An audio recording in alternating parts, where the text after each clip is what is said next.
risco de se molhar todo. A viracola é uma super forte. Então, vamos começar mais uma sessão não, Centro de Estudos, né? Uma sessão do Centro de Estudos. E uma sessão especial com o Rui Castro. E é um convidado que dispensa apresentações. Essa frase é comumente dita... Todos dizem isso, eu não sou apresentado nunca. Não, pois é, essa frase é muito comum quando uma entrevista, uma palestra, e logo depois do anfitrião falar isso, o convidado dispensa apresentações, esse anfitrião faz a apresentação.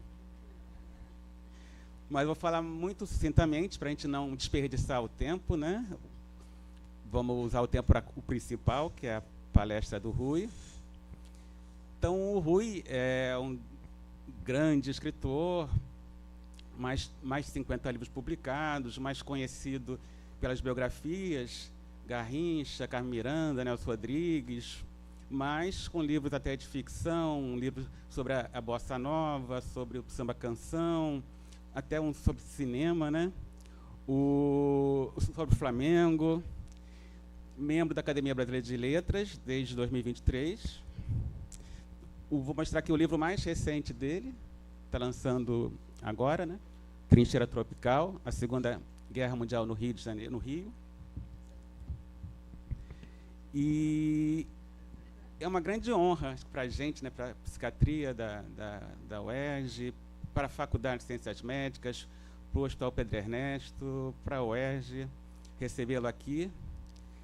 E, para mim, pessoalmente, uma alegria, porque eu sou muito fã dele. Tem um livro dele chamado A Vida por Escrito, que ele dá dicas, ensina como se deve escrever biografias. Aí ele diz que o texto tem que ter charme e humor. Eu acho que é uma característica que define bem o texto do Rui. Assim, os textos dele têm muito charme, muito humor. E uma outra notícia muito boa, que as apresentações dele, a fala, também. E é uma delícia lê-lo, mas também é uma delícia ouvi-lo. Várias vezes, pessoalmente ou por meio da mídia, eu tive essa oportunidade. E não só o estilo, mas me atrai muito os temas. A gente tem várias paixões em comum. O Nelson Rodrigues, a própria Bossa Nova, Woody Allen, Hitchcock, Billy Wilder, Tom Jobim, a cidade do Rio de Janeiro, o Clube de Regatas do Flamengo.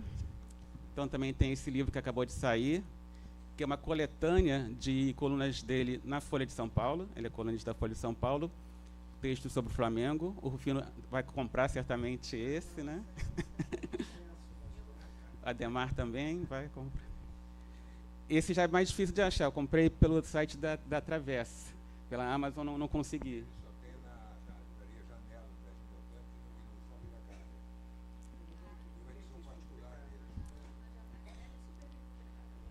Mas pelo site da Livraria Travessa, dá para comprar, foi por onde eu comprei. Então, queria aproveitar a oportunidade para agradecer a ele, porque não só pela vinda dele hoje, porque em várias situações na minha vida, ele foi muito generoso comigo. Provavelmente ele nem se lembra de todas, mas para mim foram episódios muito marcantes, né, de escrever um texto na quarta capa de um livro meu, me chamar para aquela homenagem ao Nelson Rodrigues do centenário no Sesc de São Paulo, de ir numa outra universidade, também fazer uma palestra a meu convite, então foram várias coisas assim que me fazem ficar muito grato, e a vinda dele hoje só aumenta a minha dívida com ele. Então, eu te agradeço. Ele me orientou a fazer perguntas para ele, que foi uma entrevista de anos atrás, ele não se lembra onde, mas ele gostou muito das perguntas. Então, embora as perguntas sejam muito boas, não são minhas, eu vou só ler. Então, vamos começar. Bom dia a todos, que bom estar aqui. É sempre um prazer fazer as coisas aqui ao lado do Eli. E eu tenho, na verdade, eu tenho muita... Eu fico muito orgulhoso de estar falando perante uma plateia de pessoas ligadas à medicina e à psiquiatria, porque, embora possa não parecer ter nada a ver com o que eu faço, na verdade tem completamente a ver, né? Que é o seguinte, só para dar um breve histórico aqui. Eu fui jornalista quer dizer, comecei a ser jornalista profissional aos 19 anos de idade, em 67, no principal jornal da época, era o Correio da Manhã, e é o que eu sempre quis ser na vida, desde que eu aprendi a ler e aprendi a escrever ao mesmo tempo, aprendi a escrever à máquina. Minha única coisa na vida, minha única ideia era ser jornalista e não qualquer outra coisa. Eu nunca mudei de ideia. E aos 19 anos eu comecei a trabalhar no Correio da Manhã como repórter e nunca mais passei um dia sequer sem estar ligado a um veículo de comunicação, seja jornal ou revista. Ou seja, do ponto de vista profissional, não pode haver uma pessoa mais realizada do que eu, né? Eu sempre trabalhei nos veículos que eu queria trabalhar, sempre nas funções que eu queria, sempre ganhando bem, sempre reconhecido, respeitado, etc. E, enfim, uma trajetória 1000 vezes superior a que eu próprio esperava de mim quando eu tinha 4, 5 anos de idade. E de alguns anos para cá, de 30 e tantos anos para cá, comecei a ter umas ideias de reportagem, de assuntos que não caberiam em nenhum jornal ou revista, só caberiam em livros, e comecei a trabalhar com livros e também, desde o começo, desde o primeiro, os livros tiveram muito boa aceitação, venderam muito, e de tal maneira que aí eu próprio tive que abandonar as redações, porque tinha que passar a me concentrar em livros, né? Então eu estou contando tudo isso, estou jogando esse monte de confete na minha própria cabeça, para dizer o seguinte, grosseiramente falando, eu não tinha o menor problema para beber, né? Quer dizer, aqueles motivos que leva a pessoa a beber. Não, bebeu é porque é um fracassado, porque não sei o quê, porque a mulher abandonou, nenhuma mulher abandonou, ao contrário. Enfim, sempre se armam milhares de motivos, né, para que a pessoa seja levada a beber. Eu não fui levado a beber, né? Eu bebi durante 40 anos, né? 40 não, porque eu parei de beber aos 40, mas eu bebi durante 20 e poucos anos. E daquela maneira como as pessoas bebem, né? Quer dizer, você começa a beber porque beber é ótimo, beber é gostoso. Você começa a beber como adolescente e se você descobre que aquilo não te faz mal, ao contrário, te faz, entre aspas, bem, ou seja, você se sente bem, você se sente animado, sabe? Você não passa mal no dia seguinte, você não vomita, você não tem dor de cabeça, não tem aquelas coisas normais que as pessoas normais têm quando bebem, né? Então, o que acontece? Se aquilo não te altera negativamente a vida, nem o comportamento, nem o seu trabalho, nem nada, no começo, pelo menos, você vai bebendo. Aí acontece o seguinte, você começa a beber cada dia. Primeiro você começa bebendo só do fim de semana, né? À noite. Depois começa a beber no fim de semana inteira. Depois começa a beber também na quinta-feira. Depois passa para terça. Depois passa para segunda. De repente você está bebendo a semana inteira, né? E aí acontece o seguinte, você começa a beber cada dia mais cedo. Ah, só bebo à noite, depois de jantar. Não, você começa a beber de tarde, começa a beber na hora do almoço, você começa a beber de manhã, depois não tem, depois do café da manhã, depois já não tem mais café da manhã, né? Porque você começa a beber cada vez com maior frequência, em maior quantidade, cada vez mais cedo e cada vez em maior velocidade. E durante anos, também não é uma coisa que te faça muito mal, à primeira vista, né? Claro, você começa a ter alguns problemas de trabalho, né? Você começa a chegar atrasado, você começa a faltar ao trabalho, né? De repente alguém começa a perceber que você não é mais a mesma pessoa, profissional, nem pessoalmente, né? Enfim, você começa a ter uma série de problemas na vida decorrentes do seu hábito de beber em grande quantidade todos os dias, né? Até que chega um momento que não é possível determinar quando será, porque acontece diferente com cada pessoa, né? Em que aquilo que você fazia, que é consumir uma grande quantidade de álcool por dia, porque te dava prazer, você, de repente, é obrigado a continuar fazendo isso para não sentir desprazer, né? Ou seja, o organismo foi condicionado de tal maneira a beber que ele já, de uma hora para outra, ele já não pode mais funcionar sem que você beba. E aí sim, aí começam os seus grandes problemas na vida, né? Porque a sua vida passa a girar toda em torno da bebida, você não pode ficar mais muito tempo fora, longe de um copo, né? Ou de uma garrafa. E isso também varia de pessoa para pessoa, né? Há pessoas que, e também do tempo que a pessoa está bebendo. Então, por exemplo, certo, você pode, eu conheço alcoólatras que bebem, que dependentes de bebida, isso é importante isso. Quando se dá esse momento, essa virada, em que você tem que beber para não sentir desprazer, ali começou a sua dependência química, né? Você passa a depender do consumo frequente daquele produto, daquele combustível, para que o organismo não reaja horrivelmente, negativamente. Essa frequência com que a pessoa se vê obrigada a beber, para não se sentir mal, varia de pessoa para pessoa e do tempo que a pessoa está bebendo. Então, assim, tem pessoas que dependentes conseguem ficar 10, 12 horas sem beber. Outros só conseguem ficar 6 horas. Outros só conseguem ficar 3 horas. Eu, no meu apogeu, não consegui ficar nem 30 minutos, né, sem beber, né? O que significa que você vai beber o dia inteiro.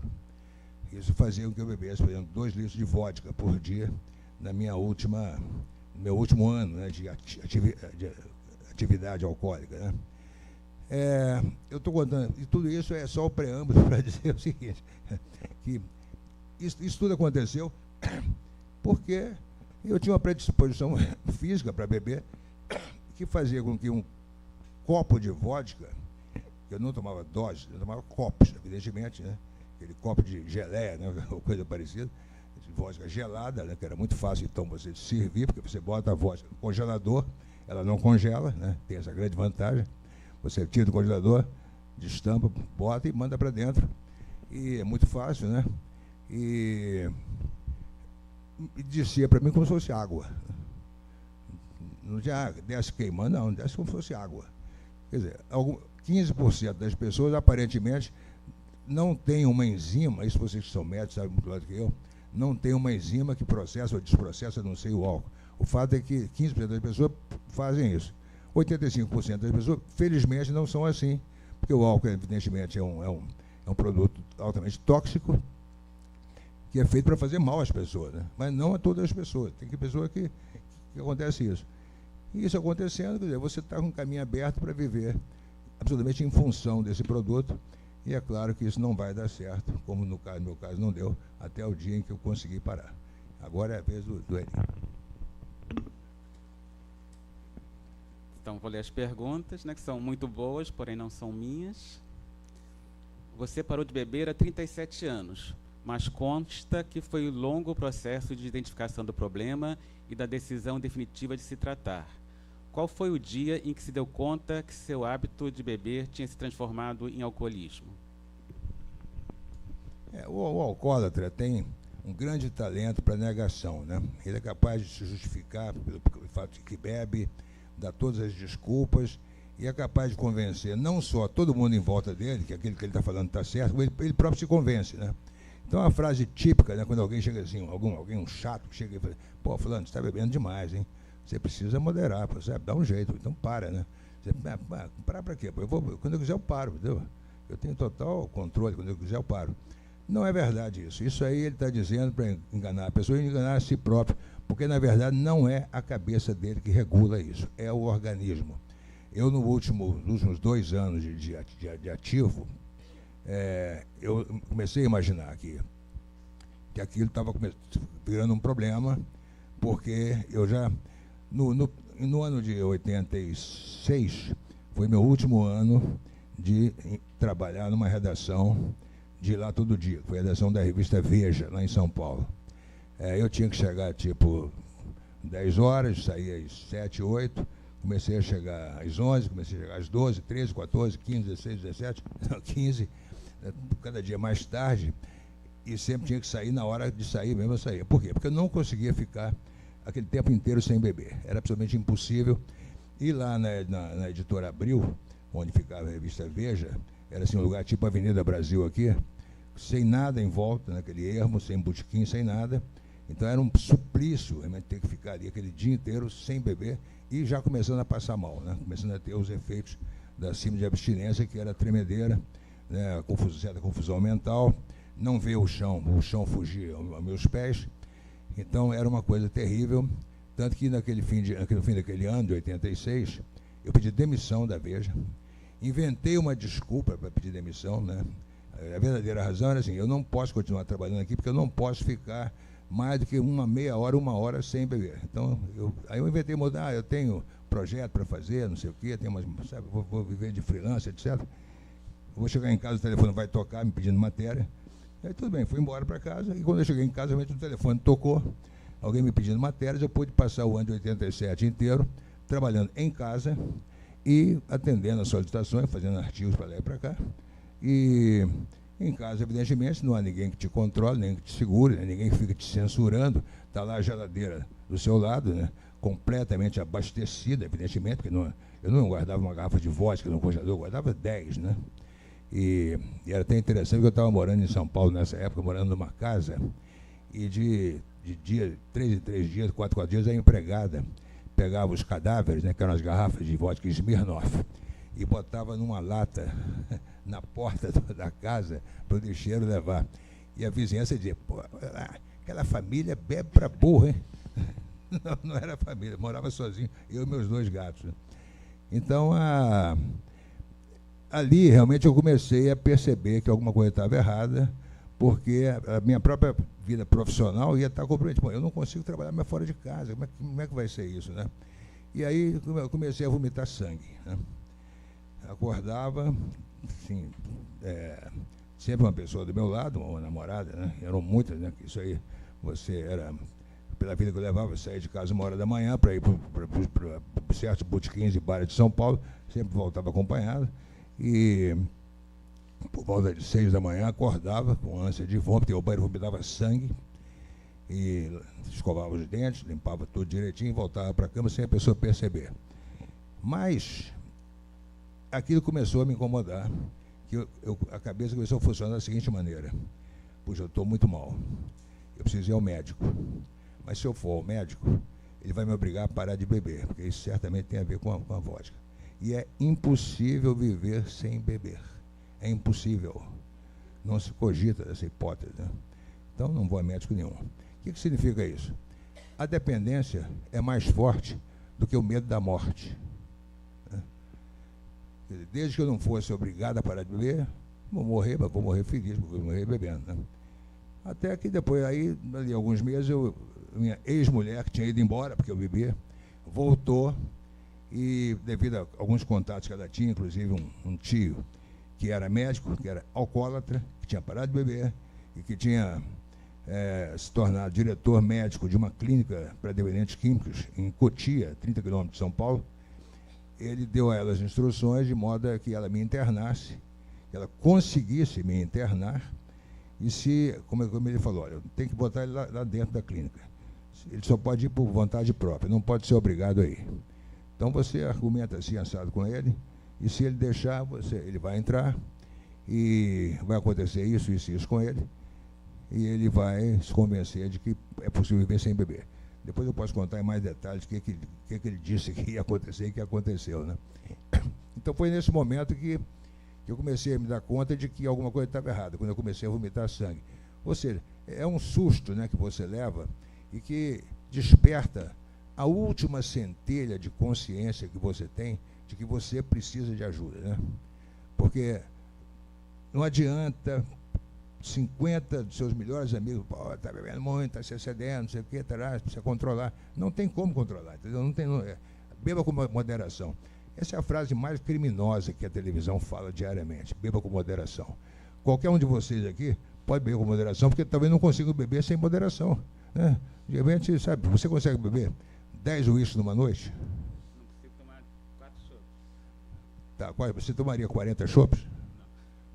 Não. Então, você bebe com moderação, porque a moderação está impressa dentro de você. Você não consegue tomar 40 chopps. Exatamente. Mais 4 chopps. Então, o seu limite é 4 chopps. Agora, o meu seria 40. Eu já tomei 40 chopps com um Tom Jobim uma vez. Não? Então, cara, a moderação é essa, não é você que determina, é o seu organismo que determina. Então, quando eu via que a coisa realmente estava fugindo do meu suposto controle, eu me deixei ajudar. E é por isso que eu estou aqui. Pergunta 2. Em uma entrevista, você declarou que aos 19 anos, em 1967, já bebia em grande quantidade e que rapidamente começou a consumir uma média de uma garrafa por dia de uísque ou vodka. Como se dá essa progressão? Veja bem, ninguém me levou a beber. Ninguém leva ninguém a beber. Isso aí não adianta, é pacífico, né? Nenhuma pessoa que não consiga beber será levada a beber. Não adianta, eu não vou conseguir te fazer tomar 40 chopps numa noite. Tá? Você vai brigar comigo, você vai desaparecer, você vai morrer, entendeu? Se tomar ou coisa parecida. Então ninguém leva ninguém a beber. Eu sou de uma geração em que o pessoal da minha idade foi todo o pessoal da maconha, né? E eu sempre tive horror à maconha. Isso é outra coisa também. Você se dá melhor ou pior com essa ou aquela droga, né? A maconha, que era a droga da época, eu me dava muito mal com ela. As poucas vezes que fumei maconha, dava vontade de dormir, né? Deitar no chão ali, dormir, ir embora para casa, ficar calado, enfim. Era uma coisa horrorosa. Tanto que, em seguida, abandonei aquilo, nunca mais me interessei por aquilo. Mas a geração anterior à minha, que era a que eu frequentava, né, aqueles escritores, jornalistas, intelectuais, 20 anos, 30 anos mais velhos do que eu, cujas casas eu frequentava e que me formaram culturalmente, era ainda a geração do álcool, né, do uísque, basicamente do uísque. E eram pessoas que a gente tinha aquelas noitadas de sexta-feira, né, que se estendiam até sábado ao meio-dia, ou começava sábado às 4 horas da tarde, iam até domingo ao meio-dia, né? De ouvir música, de conversar, discutir, contar piada, né? Homens e mulheres, né? Pessoas muito inteligentes, pessoas brilhantes, né? Muitos deles muito famosos, né? Não vou dizer os nomes, só as iniciais, né? Um deles, Paulo Francis, entendeu? Ou seja, gente dessa categoria. E essas pessoas todas faziam do uísque uma espécie de culto, né? O culto do uísque era muito importante para aquela geração. Eles se orgulhavam, né, de dizer, pô, ontem eu tomei 8 uísques, eu tomei 10 uísques, né? E eu estou vendo, observando aquelas pessoas que se orgulhavam de ter tomado 10 uísques, eu tinha tomado 15, né? É verdade que eu era 20 anos mais novo do que eles, talvez isso explicasse uma maior resistência. Além disso, eles tomavam com água, eu tomava puro, né, com gelo, né? Então, eu não sabia, mas nitidamente eu tinha uma capacidade, né, de absorver o álcool, né, muito maior que a deles. E, como eu falei, se não há nada que te impeça de continuar bebendo, primeiro, você pode comprar, você tem dinheiro para comprar, né? Você pode estar sempre abastecido. Você pode tomar, que não te acontece nada de adverso assim imediatamente, nem no dia seguinte, né? Não tem ninguém te censurando, porque isso beber faz parte da vida. Então você vai bebendo. Então, como eu disse, então, anos depois, né, porque pode levar, o álcool tem essa coisa, o alcoolismo e a dependência, o alcoolismo se percebe na hora, mas a dependência só se instaura anos depois e depende da pessoa de quantos anos depois, né? No meu, eu acredito que levou 15 anos para a dependência se instaurar, né?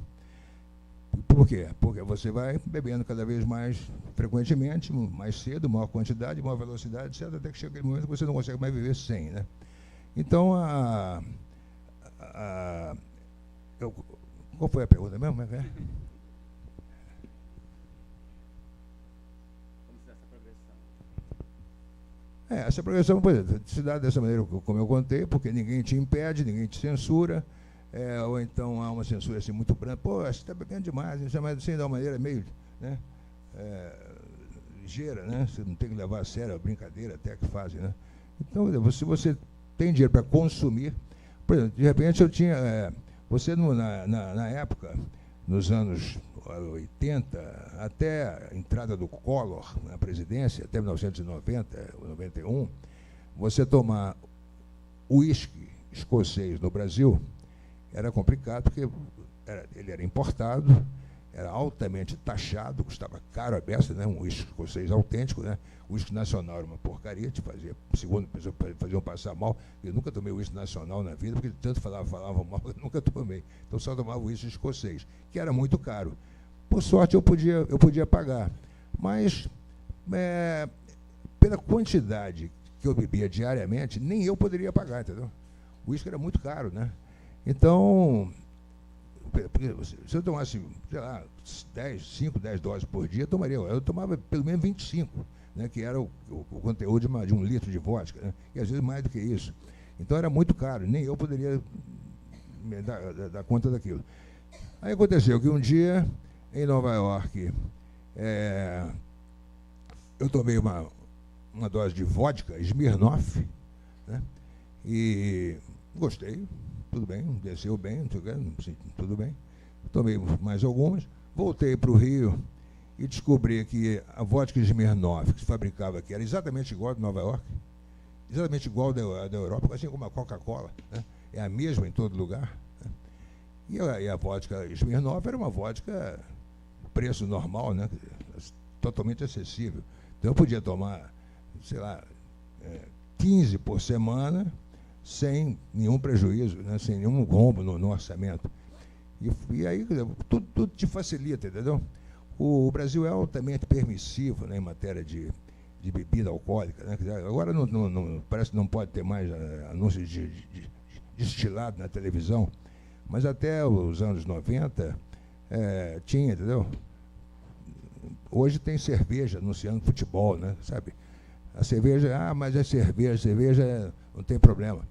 Tem o seguinte problema: 3 copos de cerveja, que os médicos me contaram isso, equivale a 2 taças de vinho e equivale a 1 dose de uísque. Né? 3 copos de cerveja não são nada, né? Equivale a 1 dose de uísque, né? Que talvez para alguns represente alguma coisa. Então, quando não há nenhuma menor repressão que você está fazendo, não é crime, não é pecado, não é nada, né? Então você vai embora, né? Um dia você vai mesmo.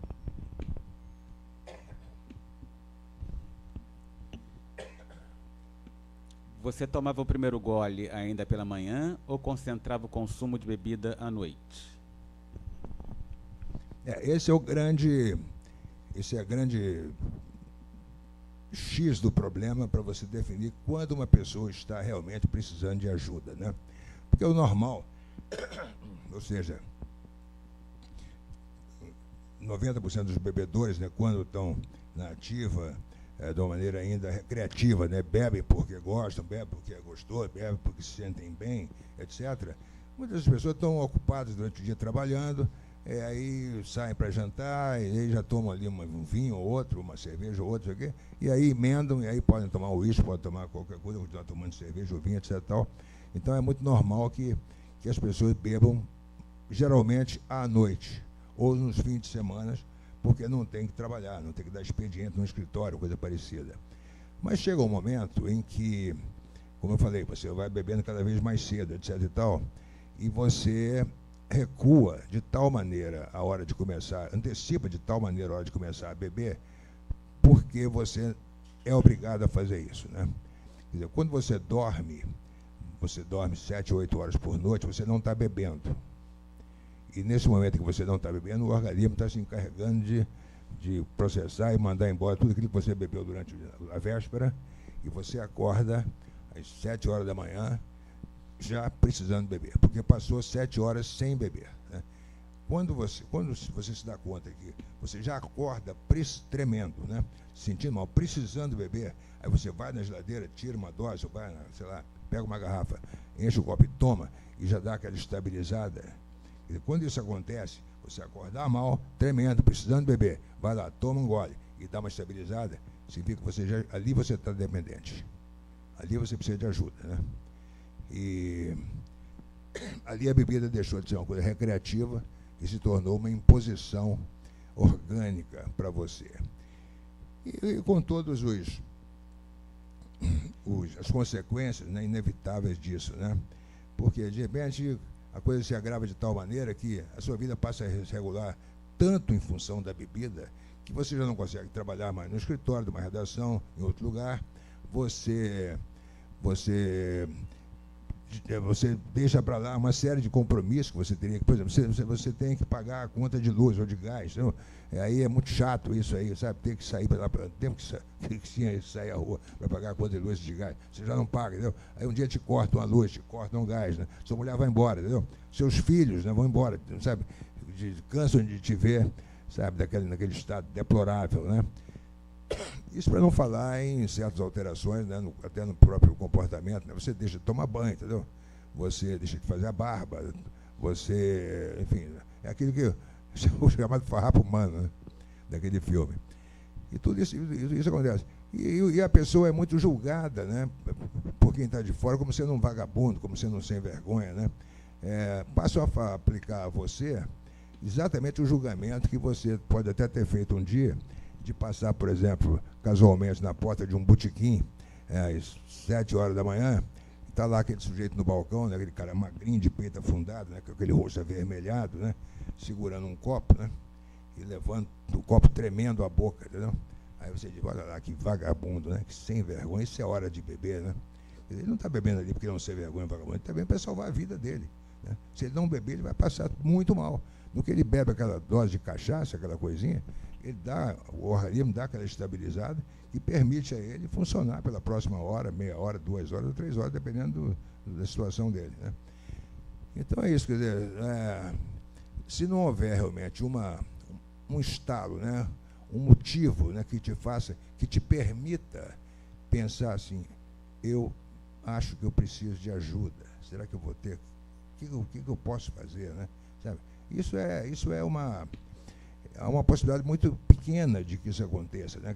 O alcoólatra, o dependente não tem muita saída, não tem muita escolha, né?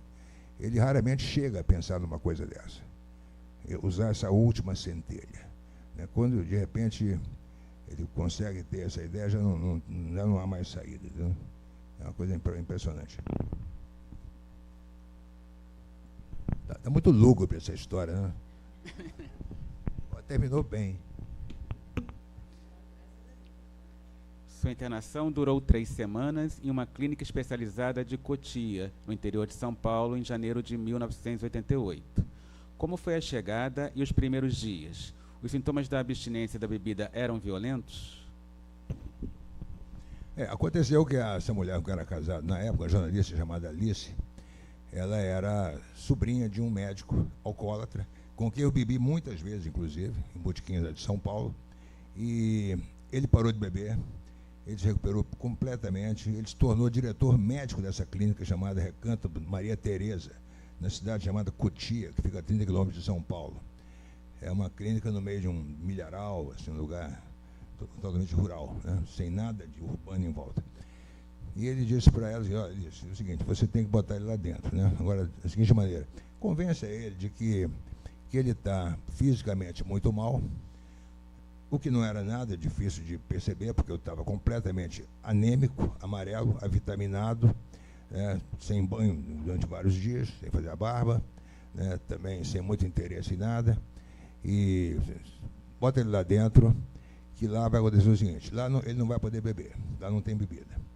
Ele vai passar muito mal, ele vai passar primeira semana, no mínimo, né, muito mal. Ele vai começar a tremer, o organismo vai reagir de maneira tão brutal que ele vai começar a tremer muito violentamente, ele vai sentir que está tremendo até por dentro, ele vai achar que vai morrer, ele não vai entender nada que está acontecendo em volta dele, vai perder completamente o controle, sabe, das coisas, e ele vai ser atendido por todo mundo que está ali, não vai tomar remédio.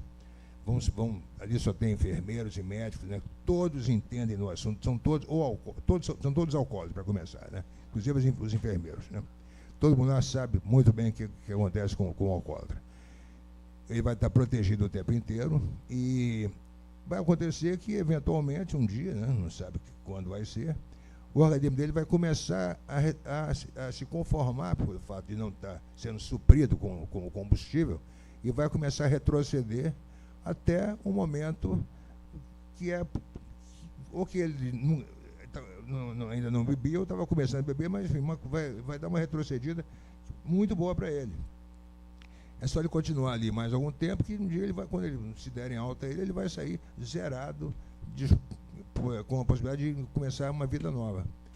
E ali você me convenceu da seguinte maneira: olha, você está muito mal, você está vendo que você está mal, sabe? Você tem esse lugar assim assado, fica ali, não sei o que, foi o fulano de tal que recomendou. Você vai sentar lá, você vai ficar internado lá um mês, você vai ouvir umas palestras, né, dos terapeutas, dos médicos, sabe?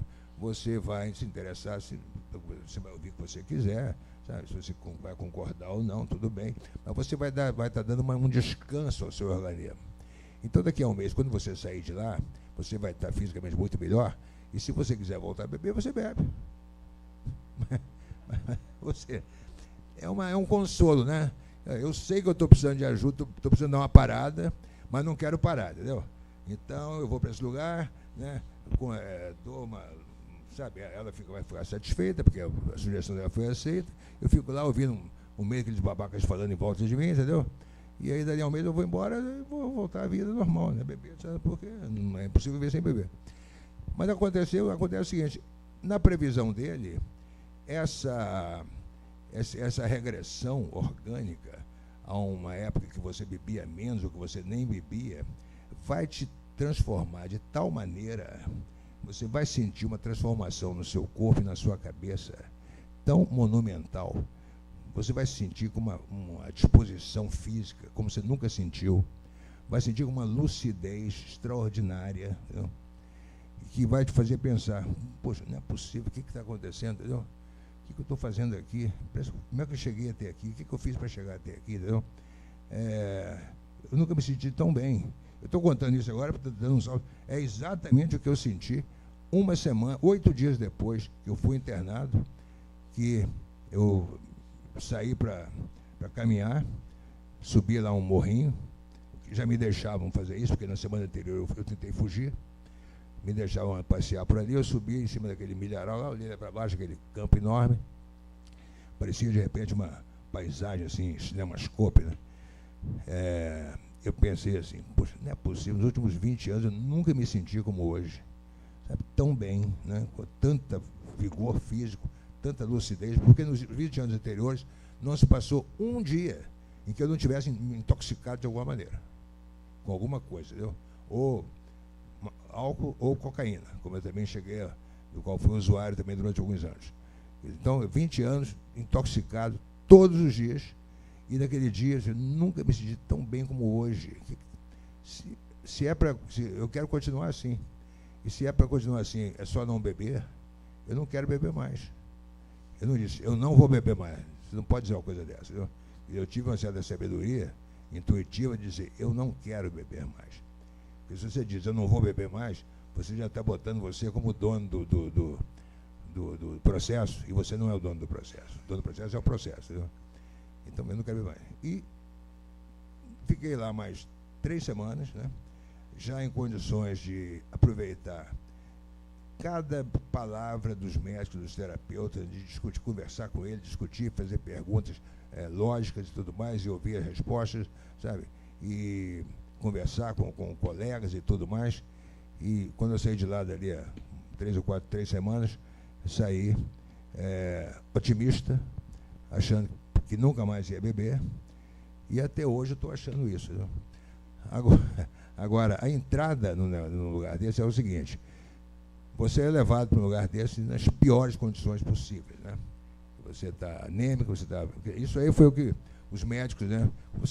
Chegamos, eu e a Alice, e um médico chamou para conversar com ela lá, enquanto um outro médico me examinava. Aí um exame totalmente perfunctório ali, naquela sala, naquela entrada mesmo, né? Esse assim, assado, olhava, olha, você está anêmico, está totalmente avitaminado, né? E você vai passar aqui um mês, você não vai beber, você vai ter umas reações, você não se preocupe, vai tudo passar, uma hora dessa, etc.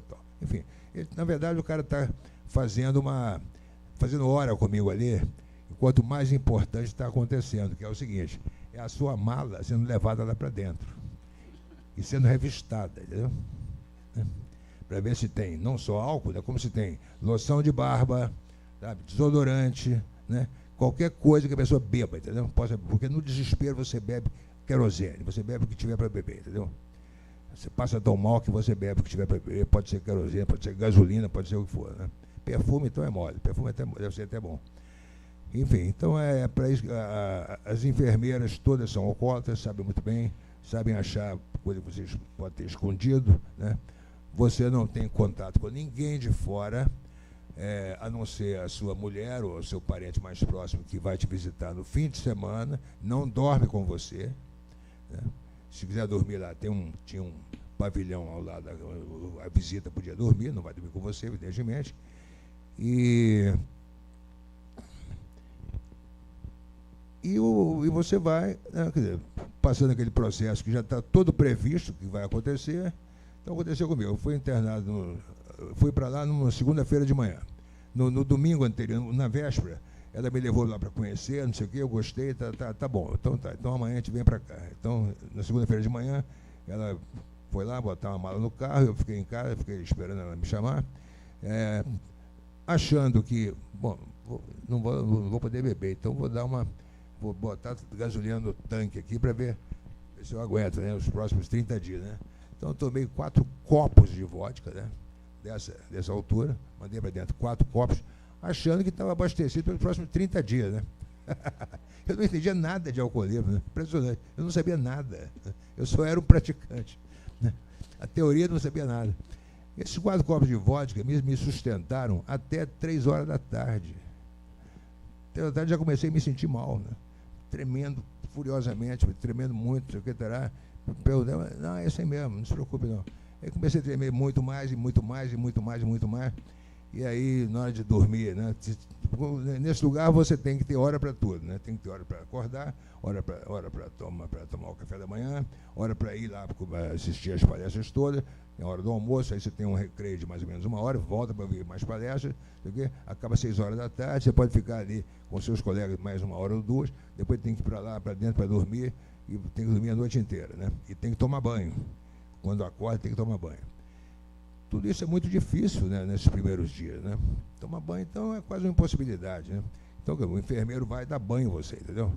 Para você estar às 7 horas da manhã, em ponto, lá no café da manhã, bonitinho, para tomar o café da manhã, de qualquer maneira. Você pode estar tremendo, mas tem que mandar o café para dentro, né? E a partir de certo momento, você já começa a melhorar, né? Eu sempre me senti muito mal. No terceiro dia, estava no estado, sabe, porque você não consegue levantar se estiver sentado, não consegue sentar se estiver em pé, não consegue andar em linha reta, não há possibilidade. Você não entende o que estou falando em volta de você. A reação do organismo é brutal, é uma coisa impressionante, entendeu? Não se compara com a reação da heroína, né? Como todo mundo aqui certamente sabe, né? A heroína você não tem dor física, né, como a heroína te provoca. Você não se joga no chão, você não tem uma posição que seja melhor para você. Todas são péssimas no caso da heroína.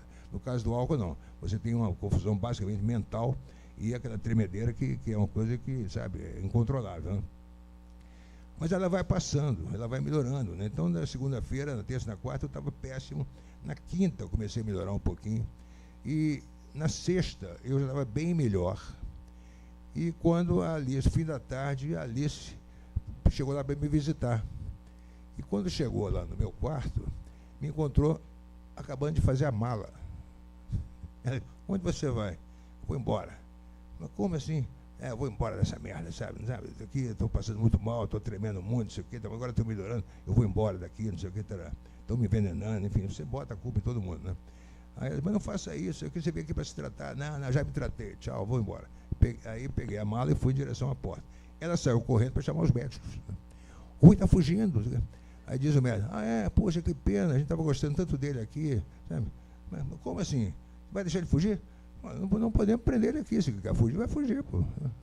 Mas não, calma, mestre, calma. Aí foram lá me ver fugir. Eu saí com a mala. Tinha uma varanda onde estava lá aqueles caras todos sentados, né, alguns de pijama, né, aquela coisa triste. Nós éramos uns 15, mais ou menos, de todas as idades, categorias sociais, profissionais, etc. Alguns lá, né, tudo coisa, outros já estavam bem melhores, né, porque cada qual entrou numa época. Mas, enfim, aquela cena lúgubre, né, daquela varanda, né, alguns em cadeira de balanço. E aí eu desço com a mala, desço o degrauzinho, até, para quem fica, tchau, babaca. Deu uma banana para todo mundo, né. A minha fuga era o seguinte, dali eu tinha que caminhar uns 400, 500 metros até o portão da clínica. Portão esse que estava trancado. Eu teria que pular o portão, né? Teria que atravessar a rodovia Raposo Tavares, para o outro lado, para pedir carona num caminhão, certamente, porque não tinha dinheiro, porque quando você entra, você deixa todo o dinheiro no cofre da clínica, né? Sem dinheiro nenhum. Então eu teria que achar uma carona para me levar de volta para São Paulo. Só que, vencido os primeiros 50 ou 100 metros, eu olhei lá para o portão. O portão estava muito mais longe do que estava no começo. Eu falei, não vou chegar lá nunca, nunca, né? E aí voltei, né? Murchei as orelhas, vou ter que voltar. Murchei as orelhas, voltei. Levei uma vaia, evidentemente, dos colegas. E fui obrigado a ficar, entendeu? Por isso que me deixaram. Quer fugir, foge. Claro, não ia conseguir nunca. Então foi até uma grande vitória para mim, quando, 3 dias depois, na segunda ou na terça-feira seguinte, eu já tinha total liberdade de caminhar por volta da clínica à vontade, subir, descer morro, aqueles milharais lá, porque sabiam que eu não ia fugir mais, porque eu estava me sentindo muito bem e que, confirmando o que esse médico, doutor Laco, hoje ele é um conhecido, enfim, um trabalhador de antidependência química lá em São Paulo. Ele tinha falado para ela, olha, ele vai se internar, ele vai passar muito mal, ele vai achar que vai morrer, mas ele não vai morrer, ele vai se voltar a uma lucidez, ele vai atribuir ao fato de não estar bebendo toda aquela disposição física e mental que ele vai estar sentindo, e se ele for inteligente, ele não vai beber mais. Temos que jogar com essa possibilidade dele se convencer de que era melhor ficar daquele jeito. Sabe? Há uma chance mínima, sabe? Do sujeito achar, puxa vida, eu quero continuar assim. Entendeu? E foi o que aconteceu, exatamente o que ele previu. Né? Deixa eu fazer uma pergunta minha. Antes da pergunta, eu lembro de, num congresso brasileiro de psiquiatria, você foi dar um depoimento. Eu lembro de você ter encontrado lá um médico seu da clínica. E a pergunta é a seguinte, depois da alta, você seguiu algum tratamento, frequentou a AA? Eles me deram 2... Bom, primeiro que eram 3 médicos, eram 2 médicos e alguns terapeutas, né, amadores, que eram geralmente pessoas que eram alcoólatras. Né? Quando eu digo que eram alcoólatras, que eram naquela época, ainda era, como eu sou alcoólatra hoje. Então, isso vai deixar bem claro que não existe o ex-alcoólatra. Né? O alcoólatra é aquele que é capaz de beber uma grande quantidade de bebida que outras pessoas não seriam. Eu não sei porque eu não bebo nada há 37 anos, mas eu não sei o que pode acontecer. Certamente eu vou sentir aquela coisa meio tóxica, mas logo em seguida vai voltar a ser como era, e provavelmente se eu tomar uma dose hoje, vou ficar numa dose, amanhã em 2, daqui uma semana eu vou estar bebendo de novo 2 garrafas por dia. Né?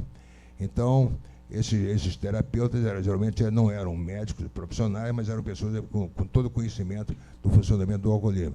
E os médicos eram pessoas que davam, que faziam descrições, né, do efeito do álcool no organismo e na cabeça, né, de maneira impressionante para mim, assim, quando eu comecei a prestar atenção no que eles estavam falando, porque eu cheguei à conclusão, para meu grande desapontamento, que o que eu achava que era uma coisa que eu exercia por vontade própria, né, porque eu era um cara sofisticado, que eu era um cara que lia livros, né, que tive grandes passagens da minha vida com pessoas importantes, né, bebia muito bem, bebia uísque de alta qualidade, etc., me fazia diferente dos outros. Né? E lá tinha, havia lá entre meus colegas, havia outros profissionais de outras áreas, né? Havia um empresário, tinha lá um diretor de banco, tinha o cara que tinha trazido a iluminação solar, energia solar para o Brasil, tinha um operário, né? Tinha um outro lá, enfim, humilde também. Havia gente de todas as condições sociais, intelectuais e tudo mais ali, e era exatamente igual para todo mundo. Né? Isso te dá um grande baque, né? Você chegar a essa conclusão, para mim, terrível. Né? O que eu estava vivendo até então, que eu achava que era uma vida formidável, era, na verdade, um grande clichê. Né? Ou seja, isso sempre me assustou, essa coisa de estar vivendo um clichê. Entendeu? Eu nunca quis viver o que todo mundo viveu. Né? Isso, para mim, foi terrível. Né? Ou seja, isso eu aprendi com os médicos, né? Nenhum deles me disse que que eu deveria... o que eles falaram para mim na saída? Falaram duas coisas. Primeiro, olha, toma muito cuidado com a coisa do AA. O AA é formidável, é maravilhoso. Nós aqui na clínica usamos os ditames do AA, nós acreditamos em tudo que o AA estabeleceu, né? Você não tem problema porque você não bebe porque tem problema porque bebe. Foi o AA que descobriu isso. Você não pode tomar o primeiro gole. Não é possível beber não é possível beber sob controle. Não, porque agora eu me controlo, eu só tomo uma por dia. Se isso fosse possível, não haveria alcoolismo, né? Então, quer dizer, o AA estabeleceu uma série de princípios que são muito importantes, que são verdadeiros, que são provados, né, por, a essa altura, 90 anos de prática. O AA foi criado em 1935 nos Estados Unidos, no Brasil, no Rio, em 1945. A teoria do AA é provada na prática há 90 anos, né, com milhões e milhões de provas de resultados de pessoas que pararam de beber por causa do AA. Porém, se você sai daqui e você começa a ir todo dia ao AA, como acontece muito, né, talvez que não tivesse tido essa orientação, você está trocando uma dependência por outra. Você agora você não depende mais de álcool, você depende do AA. Se você não for ao AA todo dia, você vai voltar a beber, entendeu? Então você precisa aprender a só ir ao AA quando você precisar, entendeu? Se você estiver precisando todo dia ir ao AA, é melhor você voltar para a internação, entendeu? E a outra coisa, que talvez não agrade muito a parte da plateia aqui, é o seguinte: não faça terapia, pelo menos antes do primeiro ano, né? Porque você vai entrar no consultório, o cara vai começar a querer saber por que você bebia, o que a sua avó fazia, o que a sua mãe fazia, que te levou a beber, isso e aquilo, e você vai voltar a beber. Mais gente morre, lamento, estou só repetindo o que ele me falou, mais alcoólatra morre no divã do psicanalista do que no bar, entendeu? Porque não há necessidade de saber por que o cara bebe, entendeu? A primeira coisa a fazer é o cara parar de beber. Do que o cara para de beber, o que interessa é o resultado. Lá, eu, ateu completo, né, em materialista absoluto, me conformei com a ideia de que qualquer processo é válido, até religioso, entendeu? Se quiser se tornar evangélico, e se isso for fazer parar de beber, pronto, valeu a pena. Sabe, o que interessa se você é evangélico ou não? Interessa que você sobreviveu, né? Isso eu ouvi na prática isso lá comigo, lá na internação, que havia, durante uma vez por semana, na quinta-feira, havia uma palestra de um pastor protestante, né? Que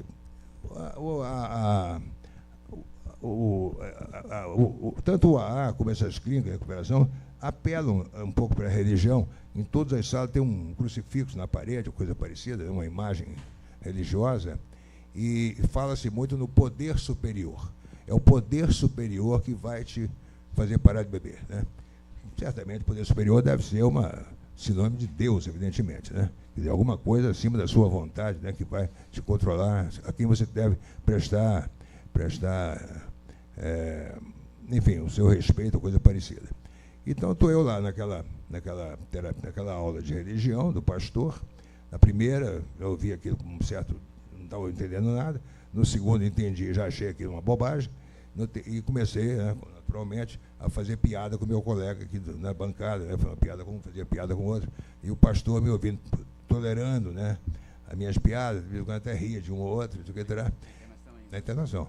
Na terceira aula, ele se cansou e disse: Rui, olha só, você está aqui. Por que você está aqui? Porque você quer parar de beber, não é isso? Eu falei, então, olha só, vamos supor, você acha que isso aqui não tem nada a ver, não sei o que, sabe? Então, tudo bem. Olha só, vamos supor que você não esteja aqui agora. Você está em alto mar, você vai se afogar. Você já desceu 2 vezes, descendo a terceira, você vai morrer. Aí, de repente, aparece um barquinho a remos perto de você, um barquinho verde. Você diz: não, é verde, eu não quero. Né? Não quero barco verde, não gosto de verde. Né? É a mesma coisa, entendeu? O que importa é que o barco é verde, é azul, entendeu? O que importa é que tenha religião, que não tenha, entendeu? Você sabe, o que é poder superior, você dá um outro atributo para ele, pensa no que você quiser, entendeu? Aí eu pensei, claro, o poder superior é a minha cabeça. Sabe? É a única coisa para que eu posso apelar é a minha cabeça. Não para me dar ordem, mas para que, pelo menos, entenda o que está acontecendo comigo. Né? Então, com isso, eu me pacifiquei completamente com a ideia de que até a religião pode ser uma coisa necessária para você parar de beber. O que interessa é o resultado final, entendeu?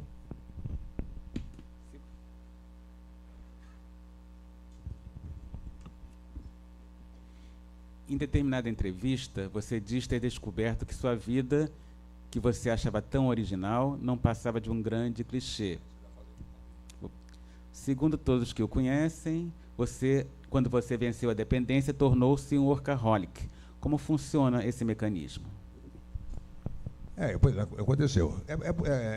É claro que a capacidade de beber ou de fazer qualquer outra coisa, né, de trabalhar ou de fazer sexo ou coisa por isso, naturalmente isso deve obedecer a uma compulsão que vocês aqui entendem 1 milhão de vezes melhor do que eu, né? Aconteceu isso realmente, que é o seguinte, eu voltei para casa, né, 32 dias depois da internação, e o que eu fiz? Fui lá dentro, lavei as mãos, abri a máquina de escrever, botei papel na máquina, eu estava naquela época traduzindo, tinha deixado já pendente a tradução de um livro de um jornalista chamado Mencken, um jornalista americano chamado Mencken, para a Companhia das Letras, eu estava traduzindo aquele livro. Peguei o papel, botei na máquina, abri o livro do Mencken e continuei traduzindo como se tivesse feito isso, continuando uma coisa que eu tinha deixado parada 32 dias antes, né? E dali a um mês entreguei o livro, esse livro foi publicado ali há 1 mês ou 2, foi um grande sucesso, saiu matéria em todo lugar, a tradução foi super elogiada, e aí no meio do caminho eu tive a ideia de fazer um livro de frases, dali a mais um dia eu tive a ideia de fazer um livro sobre a bossa nova, né? Resultado, a minha vida mudou completamente a partir dali, e eu me tornei, de repente, uma pessoa muito solicitada, né? Para artigos, matérias, entrevistas, não sei o quê, e mais ideias de livros, isso e aquilo. E eu passei a trabalhar 20 horas por dia, tranquilamente, né? Eu só transferi da bebida para o trabalho, né? Quer dizer, mas pelo menos essa não mata muito depressa, né? Deixa eu só contar o que acontece quando um processo interessante também que acontece na vida de um bebedor, né? Que é o seguinte, aconteceu comigo. Não exatamente comigo, mas aconteceu parecido. Que é o seguinte, você começa a beber porque é bom, porque te dá prazer, porque é uma coisa que é aceita socialmente, né? Faz parte da vida, faz parte do dia a dia de muitas pessoas, né? Você bebe bons uísques, bons vinhos, né? Boas champanhes, etc. Dependendo do caso, como foi o meu, você bebe um dia em situações muito, muito interessantes, até invejáveis, né? Você bebe, por exemplo, está bebendo uísque, por exemplo, um uísque de 20 anos, num bar, num hotel fino, numa cidade da Europa, né, digamos, aquele bar, aquele balcão, né, com aquele couro maravilhoso, aquela madeira, né, atrás de você tem aquela vitrine de cristal, né, com aquelas garrafas, aqueles líquidos lindos, né, aqueles copos, né, fabulosos, tudo de cristal, e você está conversando com 4 ou 5 pessoas sobre política internacional, sobre literatura, né, com mulheres bonitas, né, homens elegantes, você também está de terno e gravata, etc. Tem gente falando francês em volta de você, né, é tudo espetacular. E aquela bebida ali faz parte da vida, simplesmente, né? Não tem nada demais ali, né? Você está com um copo na mão e bebendo, entendeu? Agora, essa situação, normalmente, ela não se prolonga para sempre, né? O que acontece é que você vai se ver mais e mais vezes naquela situação de beber com aquelas pessoas, naqueles ambientes, aquela bebida, mas aí, sem que você perceba, o cenário em volta de você está se transformando. O balcão já não é tão chique. A cristaleira atrás já não existe muito. As pessoas em volta de você já não são tão interessantes, né? Você já não está também tão bem vestido. Você não está falando de política estrangeira, está falando de algum outro futebol, entendeu? Você está... E aí vai piorando, né? As pessoas, de repente, desaparecem todas. Você está bebendo sozinho, naquele balcão. Só que o balcão agora é o balcão de um botequim vagabundo, entendeu? E, para completar essa situação, eu não cheguei a essa última etapa, cheguei a essa do balcão vagabundo. Mas a última etapa é o seguinte, você que bebeu nos melhores ambientes possíveis, você já não pode beber nem nos piores, porque você se tornou um chato e o dono do botequim não quer que você beba no botequim dele. Isso aconteceu com pessoas que nós admiramos, nós conhecemos, grandes poetas, né, grandes escritores, não vou citar os nomes aqui, mas um desses casos, assim, uma coisa terrível, o cara que bebeu com embaixadores, né, com reis, com presidente da República, super escritor, de repente sendo expulso do bairro Peixoto, porque estava incomodando os outros clientes. E o dono Bosquim não queria aquilo. Né? Então, essa é mais ou menos essa é uma antissaga, né, a qual nenhum bebedor está livre. Né? De repente ele pode passar por isso. Eu quase cheguei lá.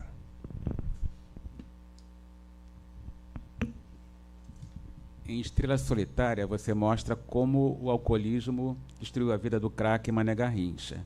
Ao escrever o livro, você se colocou algumas vezes no lugar do personagem? Como eu contei, eu comecei fazendo isso sobre Bossa Nova, chamado Chega de Saudade, a história da Bossa Nova. Levei 2 anos fazendo. Esse livro saiu em novembro de 1990 e mudou radicalmente a minha vida. Né? Ali as pessoas deixaram de me considerar um jornalista, eu passei a ser um escritor, né? Tratado como tal, etc. E não que eu tivesse abandonado o jornalismo, mas mudou na cabeça das pessoas. Né? Porque eu continuava. Só que os livros realmente começaram a me tomar muito tempo e eu não tinha mais tempo para, exceto colaborar em jornais, eventualmente, né? Com muita frequência, aliás. Aí fiz a biografia, aí tive a ideia de fazer a biografia de Nelson Rodrigues.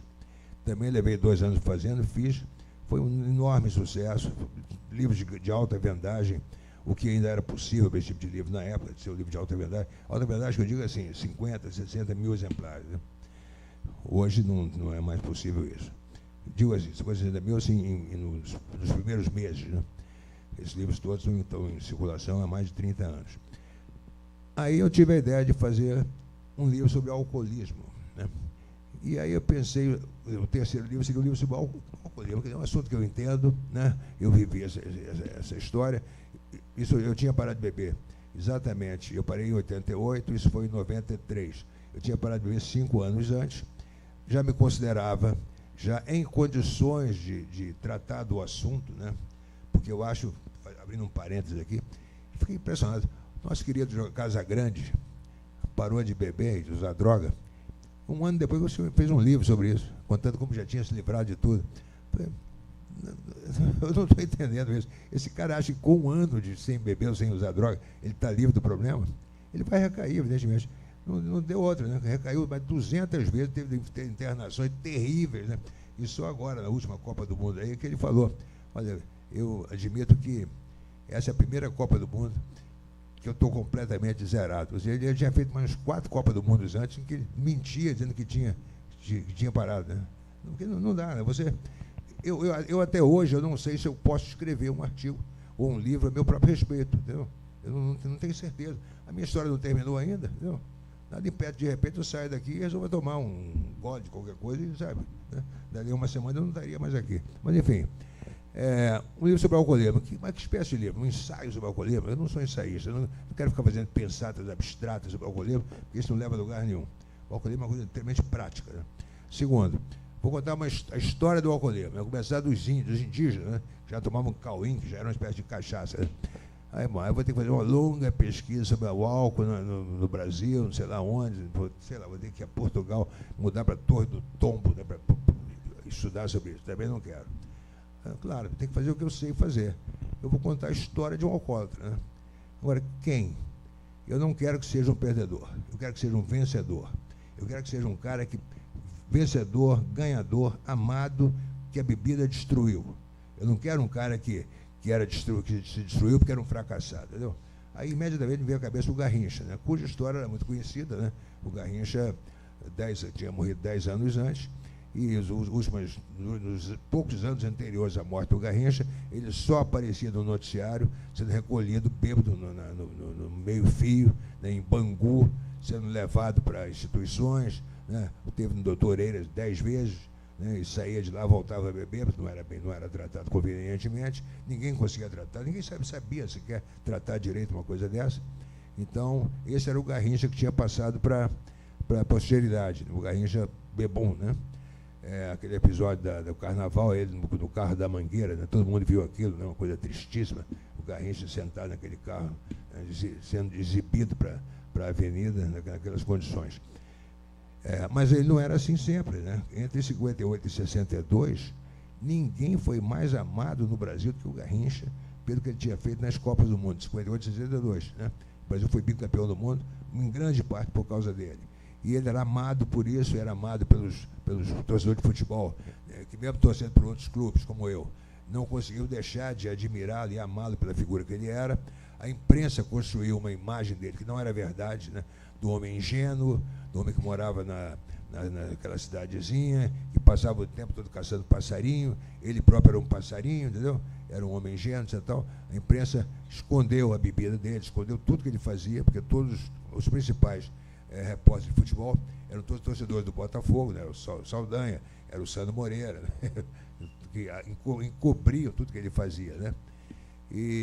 Então, o Garrincha era um vencedor, um vitorioso, que foi destruído pelo álcool.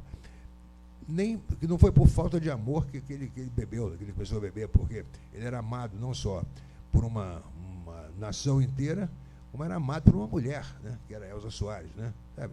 Então não era por falta de amor que ele começou a beber. Então, se não era por quê? É claro, eu conheço o processo, sei que ele certamente já tinha condições orgânicas de beber desde o começo. Então, vou investigar a vida dele toda, inclusive dos antepassados dele, e ver como é que foi a história, né? Então, quer dizer, eu tive essa facilidade de levantar a carreira alcoólica e a vida do Garrincha, porque eu sabia onde estavam enterrados os cadáveres, entendeu? Então, por exemplo, eu não precisei me colocar em nenhum segundo na figura dele para entender o que estava acontecendo, né? Então, por exemplo, eu sabia que era importante eu estabelecer quando que, depois de anos e anos, né, bebendo em grande quantidade, isso não interferiu na vida profissional dele. Ele continuou sendo Garrincha, continuou jogando para boa, continuou driblando todo mundo, né, sendo campeão, etc., etc., até que, em algum momento, a bebida começou a interferir no comportamento dele e a carreira dele foi se dissipando. Então, eu precisava descobrir quando aconteceu isso. Não adianta você fazer pesquisa em jornal, porque ninguém sabia, ninguém percebeu isso na época e ninguém também entendia do assunto. Mas eu sabia como fazer. E essa maneira era a seguinte. Eu conversei para fazer esse livro com mais de 100 jogadores que jogaram com o Garrincha ou contra o Garrincha, ou conheceram o Garrincha. Eu conversei com algumas dezenas de jogadores que tinham jogado com o Garrincha, viajado com o Garrincha para jogar fora do Rio, dormido no mesmo hotel ou consideração que o Garrincha, dormido no mesmo quarto que ele e acordado com ele. Então, essas pessoas perguntavam, como é que era quando vocês acordavam? Como assim? Vocês acordavam, o que iam fazer? A gente descia para tomar café, refeitório. Tá. No ano tal, o Garrincha estava no clube tal, descia para tomar café. E aí, como é que era de manhã? Descia para tomar café? Não, mas antes disso o Mané enfiava a mão debaixo da cama, já tirava uma garrafa, dava uma talagada, aí a gente descia para tomar café. Então, no ano tal, o Garrincha ainda não tomava uma dose de manhã e descia para tomar café. Outros caras me diziam, aqui nada, café nada, o Garrincha já tomava ali umas 3 ou 4 ali, pulava a janela e ia beber na rua. Ele já não tomava mais café, entendeu? Quando você já não toma mais café, é porque já está estabelecida a dependência. O café da manhã do dependente é absolutamente intolerável. Ele não consegue. Por isso que ele não come. Né? Por isso que o cara tem que comer, fica bebendo sem comer. Ora, bola. Não come porque não consegue comer, entendeu? Porque é repugnante você comer qualquer coisa. Pão, manteiga, sabe? Leite, sabe? Tudo isso é repugnante de manhã. Você não aguenta, você precisa mandar para dentro alguma coisa. Depois até você talvez possa tomar um suco de laranja, coisa parecida, né? Como eu fazia, né? Mas a primeira coisa a fazer é você pacificar o organismo, né? Então, eu consegui, por causa desse meu conhecimento pessoal do assunto, chegar às respostas, né, que eu precisava ter para contar a vida dele, né? Então, por exemplo, tudo que a Elza fez para tentar fazer, porque a Elza Soares era uma cantora, porque a Elza destruiu a vida do Garrincha, era o que se acreditava na época. É exatamente o contrário, né? Porque quando a Elza e o Garrincha se conheceram, começaram a morar juntos, a Elza, no ano de 62, antes da Copa do Mundo, pouco antes da Copa do Mundo, a Elza já era a Elza Soares, uma grande campeã de venda de discos no Brasil, uma cantora famosérrimo e tudo mais. E o Garrincha o Garrincha não sabia, mas ele estava já deixando de ser o Garrincha. Ele, depois da Copa do Mundo, ele jogou muito mal o Campeonato Carioca, chegou ao final do campeonato, jogou muito bem contra o Flamengo, e a partir de janeiro de 63, a carreira dele começou a acabar violentissimamente e nunca mais foi a mesma, nunca mais, né? Então, quer dizer, não foi a Elza que destruiu o Garrincha, ao contrário, a Elza ajudou muito o Garrincha, da maneira como ela poderia ajudar, que pode ser até discutida se aquilo foi uma ajuda ou não, né? Porque a Elza, primeiro, ela não entendia eu não entendia porque que o Mané bebia tanto. Eu perguntava para ele: Mané, eu não sou o suficiente para você? Você tem que beber? Quer dizer, como se houvesse uma relação entre uma coisa e outra. Eles podiam passar transando o dia inteiro, como transavam, entendeu? Mas entre uma transa e outra, a gente bebia. E durante muitos anos deu tudo certo. Até um certo momento já não deu certo, né? Porque de repente era mais importante beber do que transar, entendeu? Outra coisa, uma pessoa absolutamente deliciosa, né? Amabilíssima como o Garrincha, pessoa humilde até, né? Que incapaz de uma violência, incapaz de um gesto mais brusco, era capaz de apanhar no campo, né? Sem revidar, entendeu? Levar trombada e chute todo mundo do adversário e nunca revidar. De repente o Garrincha se tornou violento, né? Capaz de comportamentos assim, sabe, absolutamente inesperados, né? Tipo pegar o filho dele com a Elza, por exemplo, e jogar para cima, entendeu? Um garoto com 3 meses de idade, o Garrincha bêbado jogando o garoto para cima, né? Para grande desespero da Elza. Esse episódio, aliás, me ajudou a abrir a minha conversa com a Elza, de maneira que ela, a partir dali, se entregou tudo para mim, porque eu sabia disso. O Garrincha começou a bater nela, né? Começou a agredi-la fisicamente. Isso com 14, 15 anos de vida em comum. Já no último ano, o Garrincha começou a agredi-la. O Garrincha matou a mãe dela, sem querer, né? Num acidente de carro, o Garrincha insistindo em dirigir automóvel na estrada, indo para a Raiz da Serra, com a mãe da Elza do lado dele. O Garrincha bateu num caminhão, ele não sofreu nada, mas a velha foi jogada longe e morreu, né? Ou seja, o Garrincha matou a mãe da Elza Soares, impressionante. E finalmente começou a agredi-la, né? Aí ela foi embora, no 15º ano de relação deles, no ano de 77. Aí o que aconteceu? O Garrincha aguentou mais 5 anos e morreu, entendeu? Porque a Elza talvez, né, conseguisse mantê-lo vivo mais algum tempo. Mas a Elza até demorou demais a ir embora, sabe? Ela correu um grande risco de se destruir junto com ele. Ela foi embora no último minuto que ela podia ir e salvar a vida dela, o que ela fez, né? E tem também a coisa do...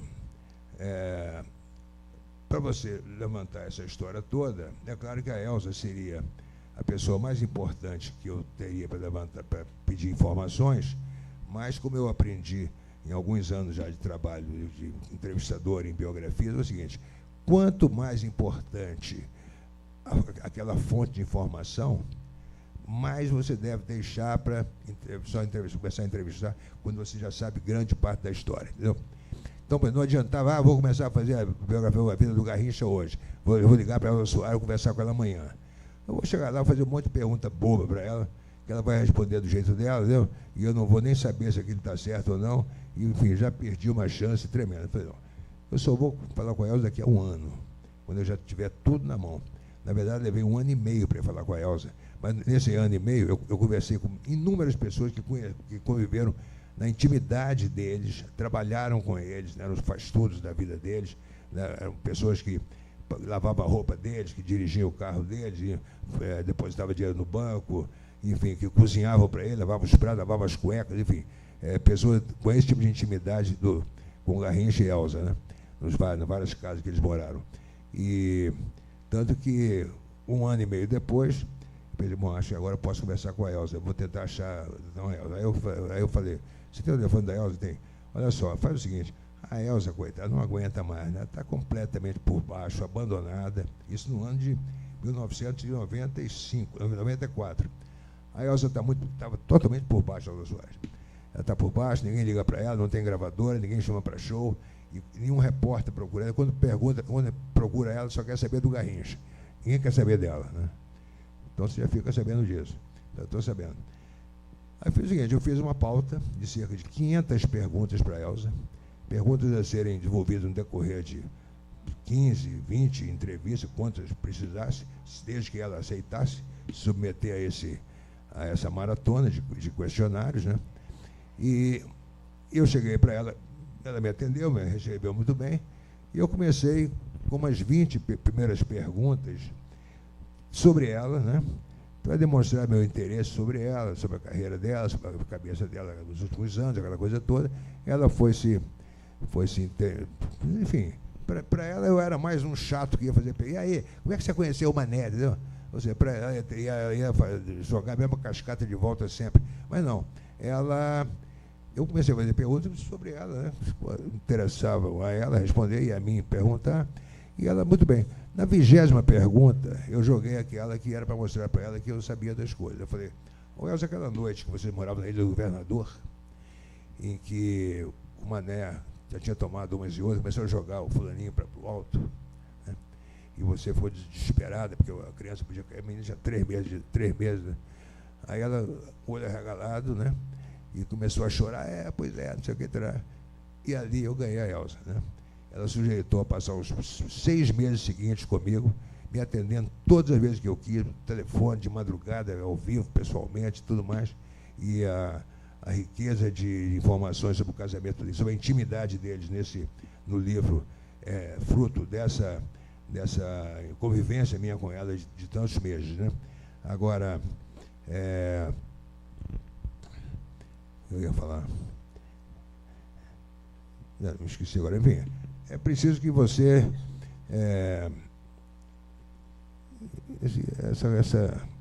Essa história tinha uma continuação lógica, e agora me escapou. Enfim,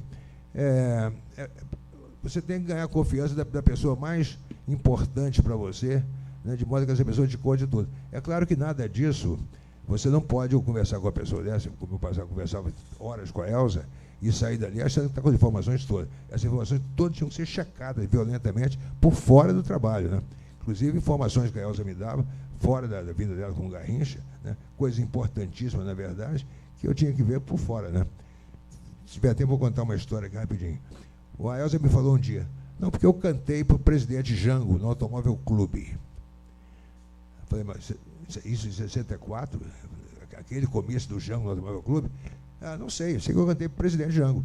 Eu sei, Elza, mas que eu saiba, o Jango só foi no Automóvel Clube no dia 30 de março de 64, onde ele fez aquele discurso para os fuzileiros navais, que fez com que o exército lá em Minas Gerais viesse ao Rio para depô-lo.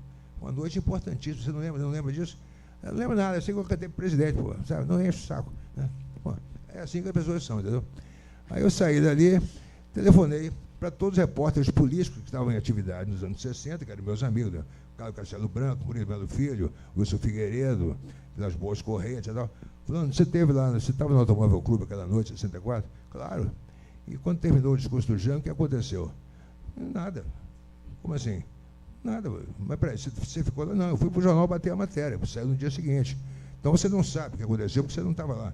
Mas peraí, não aconteceu nada. Eu fui para o jornal e pronto. Todos responderam assim.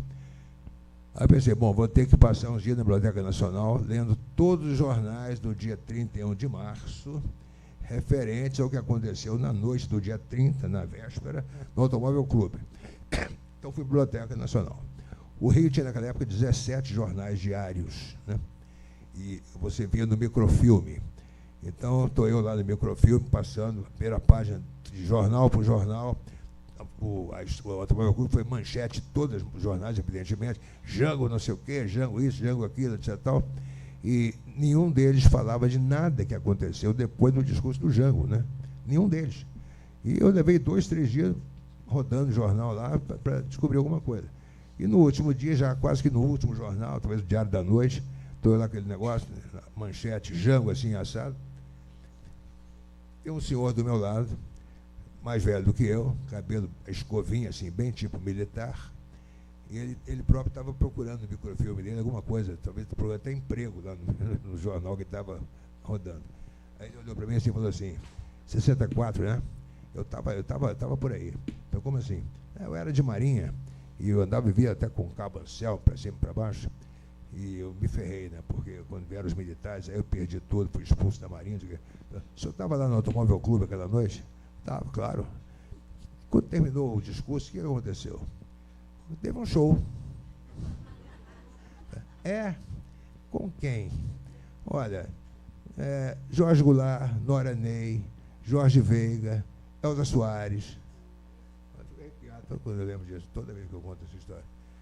Impressionante, né? Ou seja, aí, claro, né? Eu conheci a filha da Nora Ney, liguei para ela, falei com ela, com o Jorge lá, me contaram tudo. Aí eu fui para a Elza e falei, Elza, aquela noite que você estava, aconteceu isso e aquilo. Ou seja, é impressionante que em 6 milhões de pessoas no Rio, a única pessoa que podia me responder essa pergunta, que nenhum outro podia responder, nem os repórteres, né? Estava sentou do meu lado e respondeu. Né? Como diz Nelson Rodrigues, né? Sem sorte você não chupa nem um chicabom, porque você pode engasgar com um palito e ser atropelado pela carrocinha. O Rui, já deu meio-dia, você tem compromisso na academia, né? Deixa eu só então fazer uma última pergunta. Eu ia abrir para a plateia, mas não vai ter tempo. Abrir? Tá bom. Por favor, quer perguntar? Agora, tem que ser pergunta rápida, curta, e tem que terminar com ponto de interrogação. E ao microfone. Maria Fernanda? Não pode ser dissertação de tese, hein?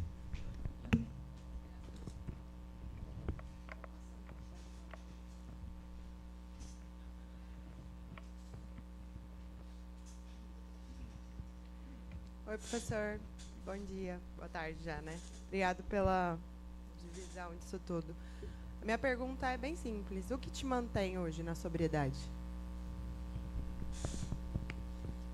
A mesma coisa que me manteve sóbrio no decorrer do primeiro ano de sobriedade, que foi o seguinte.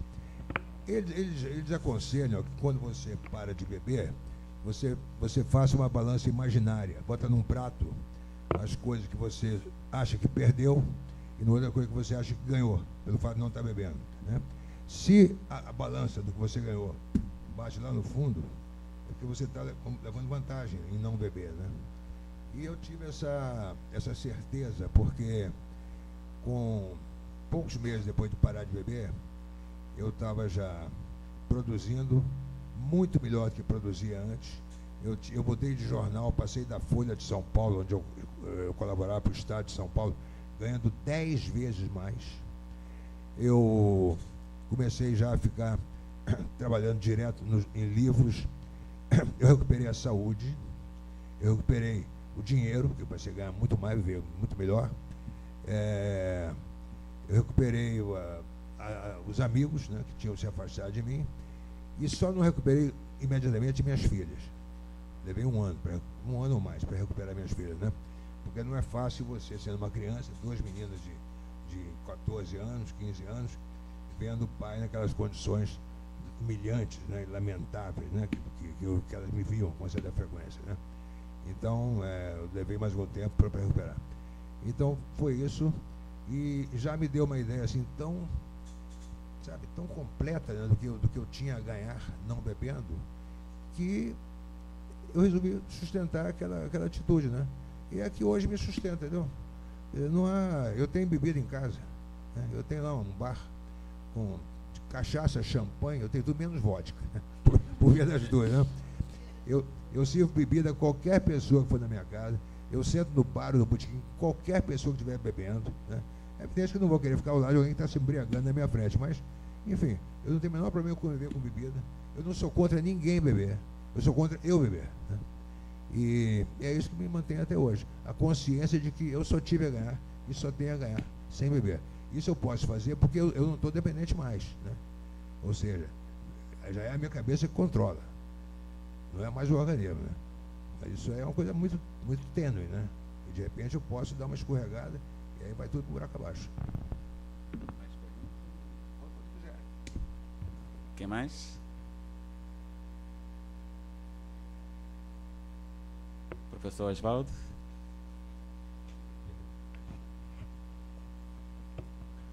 Eu quero agradecer ao Rui Castro pela excelente aula de alcoolismo. É tanto que ele foi chamado de professor pela Maria Fernanda, né? Eu sou professor aqui na Oswaldo Said, ele já me conhece, trabalho com álcool e drogas. Essa aula é a melhor que eu já ouvi de qualquer professor meu e que eu sou capaz de fazer. Está muito aquém a minha aula. Sua aula está muito superior à minha. Meus parabéns. Nota 10, aprovado com louvor.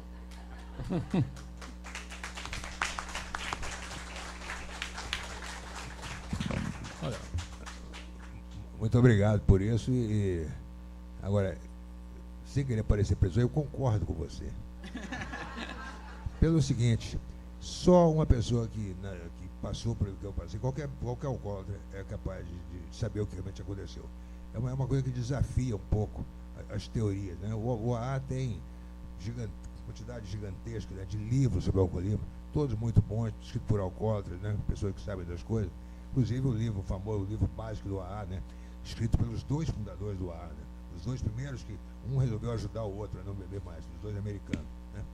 Mas não adianta, você realmente tem que ter passado por isso para saber o que era desde o começo, como a coisa continuou, como chegou a um ponto de aparentemente sem retorno, e como você atravessou aquele Rubicão horroroso, né, da coisa, e saiu vivo do outro lado e continuou vivo, né. A pessoa pergunta, você não tem vergonha de contar isso? Absolutamente nenhuma, né? Não tem o menor problema. Eu escrevo no jornal, já escrevi vários textos, já me considerando alcoólatra, né? Depois dizendo, eu não bebo há tantos anos, no caso agora são 37 anos. Mas, claro, tem leitor que acha que eu continuo bebendo, né? Só vou fazer dizer que eu sou alcoólatra, o cara acha que eu estou bebendo, né? Aí foi engraçado que eu dei alguns anos depois, eu recusei tudo quanto é matéria, dar entrevista sobre isso, principalmente para a televisão, durante os primeiros 7 ou 8 anos, porque eu não me considerava ainda autorizado a falar do assunto, né? Achava que estava muito perto, muito cedo ainda. De repente, eu não podia, sabe, ficar dando uma sabe, eu sou isso e aquilo que eu falei. Não, eu estava sem beber, né? Durante algum tempo, não sei se voltaria, né? Mas aí, finalmente, eu dei a primeira entrevista para um programa de televisão aí, eu contei a história toda, eu parei de beber, etc. Então, no dia seguinte, vou comprar fósforo no botequim, tem lá um cara do balcão, pô, você viu aquele cara que bebe? Então, é um estigma, entendeu? Mas eu acho que quanto mais pessoas, né, se dispuserem a falar do assunto, com algum conhecimento, né, com uma certa humildade, né, de reconhecer tudo que aconteceu na cabeça dele, não é para dar uma de gostoso, pô, parei de beber, sabe, eu sou humano, não é nada disso, né? Eu sou apenas uma pessoa que está sem beber, né? E espero continuar assim e voltar a falar para a plateia como a de vocês. Obrigado.